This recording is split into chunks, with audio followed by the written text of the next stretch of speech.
a Russian 100-megaton nuclear device designed to demolish the east and west coasts of the United States in the event of a nuclear war. Russia appears to have responded to a US trillion-dollar program to deploy an anti-missile system that would negate Russia's ballistic missile system. Kanyon, as NATO calls it, is designed to detonate on the US west coast, destroying the ports of San Diego, Los Angeles, and San Francisco. Kanyon. It's reportedly something new and terrifying, a third strike weapon designed to obliterate the US east and west coasts in a nuclear war. US intelligence seems to think this doomsday weapon is very real indeed.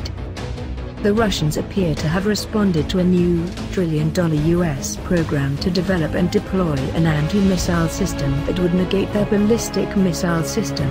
The Kanyon Fact imitates fiction. This revelation comes just after the Trump administration has also embarked on new programs to deploy an entire new generation of lower-yield nuclear weapons that can be used for tactical warfighting purposes.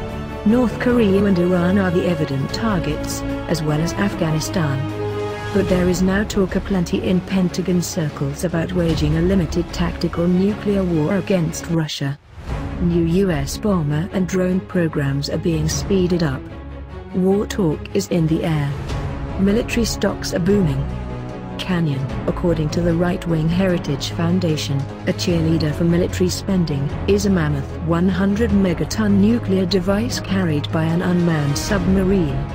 This monster weapon is designed to detonate on the US west coast, destroying the ports of San Diego, Los Angeles, and San Francisco.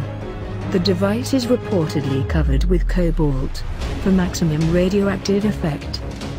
A similar device launched from the Atlantic Ocean would devastate the US East Coast, leaving it under a lethal shroud of radiation for generations. If these reports are true, any hopes that some US generals have of fighting and winning a limited nuclear exchange with Russia or China are absurd. But in fact any serious nuclear exchange between the great powers would be a death sentence for the entire planet, wrapping us in a lethal shroud of nuclear winter. One US intelligence study done of a nuclear exchange between India and Pakistan estimated 2 million immediate dead and 100 million deaths within weeks. That was from a rather limited nuclear war using first-generation weapons. Today's weapons have 10 times the explosive power. Russia has a large and effective nuclear arsenal. The sharp decline of Russia's once mighty conventional military forces after 1991 drove Moscow to place ever greater reliance on nuclear weapons to defend its interests. Russia has also begun introducing modernized nuclear weapons in strategic and tactical versions.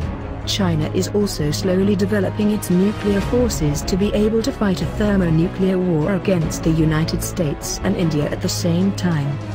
President Trump, who dodged the draft during the Vietnam War on spurious medical grounds, appears infatuated by military affairs and the panoply of weapons that he commands.